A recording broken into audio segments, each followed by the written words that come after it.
Yeah, right? dude. So Yep. I'm an OG in the game. Like, so so that's 2013. Fast forward to 2016, my father passes away, right? Mm, So in 2016, it was a big shock. Nobody expects that to happen. He's a big right. boss. He was the Satoshi of the oil and gas industry in Ivory Coast, because my father's from Ivory Coast, West Africa. They popping over there, by the way. Yeah. So he was the Satoshi. So in my bloodline, we used to be in Satoshis. You know what I'm saying? So we do this.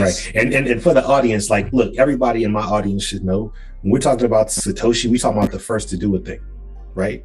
The very Yeah, first to that's do a good. thing. It's good to describe it that way. The Yeah. first to do a thing. You heard it here first. It's described by you, and we have a consensus. I agree with that decision. All you need is two. Let's go. That's right. So, I quickly learned about the nature of, like business and politics and culture, and world events and how they all connected.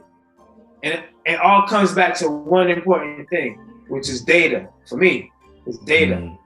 So when I learned blockchain, It's the new oil, they say. Yeah, I learned blockchain through my ATL connections through my brother, a 2-time Grammy nominee, who's produced my come in song. I don't want to say single. I don't use those terms, but for the music audience, that would be equivalent of like album single. But this is musical art, which I own the trademark for musical art. So we do musical art that just so happens to include NFT. So I know for that.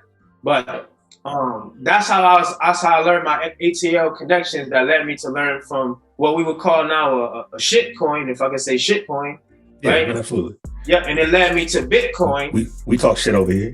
Yeah, you feel me? Because we have to sometimes. It led me to Bitcoin, and then I'm a researcher, and I like to know the source or the Satoshi. The first, how you describe it again? I like how you describe the first to do a thing. The first to do a thing, right? Yeah. The source code of a thing, right? When it's deal with a noun, the first to do a thing, that's a verb. When you're dealing with the noun, we look for the source code, right? That's right. Right. So I found blockchain, and once I found blockchain, I was just like, yo, it don't go no deeper than this. This is the ground floor. So let me just look around.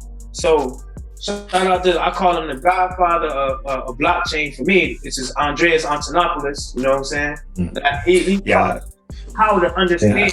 Yeah. I got one of his books on my bookshelf back there. Yo, he shouts to Andreas. Yeah, he teaches you how to understand blockchain. And if you watch him, like, he's not really bothered with this type of stuff that people bother with. But if he bothered with something, I'm gonna be bothered with something. Trust me, because he explained everything in a way. Just go see, do some links or whatever, shit to him. But pretty much that's why I saw data as the most important thing. And before the year my father passed away, when he came to America, he visited and he met my daughter for the first time, who was 3 months. Or 3 or 6 months, I think, at the time. And I told him, I said, hey, Pop, big data is the new oil industry. Because I know he in the oil industry, I'm in the tech music industry. So I'm like, look, it's like I almost was like coming out. I was like, I'm coming to shout at your industry, Pop. You know what I'm saying? I'm trying to tell you. Yeah. I'm coming at your industry, It's Pop. like a changing of the guards, literally. Like father in actual oil, son in the new oil. Bro, that just gave me chills, bro. Like, that's what it was. Cause my father on his phone running business. Now I know what it was. Like, my father, he was on the phone. He was running an oil and gas company. So when he here, but when it's time for business, it's time for business. So, and I seen that. So I have that same type of energy as well. But he looked up when I said that, right? He's like, oh yeah? Cause I'm like, that's his shot. I was like, yeah. I'm right. Like, yeah, it's the new oil. So he asked me to explain. I was explaining. I can't explain how I could now, but I was basically, it wasn't at that time, I was blockchain, but it wasn't blockchain like that. It was just more, I'm seeing the connection of big data and how important big data is. Velocity, variety, right? You know what I'm saying? The how fast, the types, you know what I'm saying? Of data is a lot coming quickly, you know what I'm saying? And veracity of data. Big data, you know what I mean? You gotta be able to. So that was why I was thinking, and I was explaining all of that to him. He was just like, oh yeah, he's just like, all right. And then he went back into his work. You know, he passed away 3 months later. You know what I'm saying?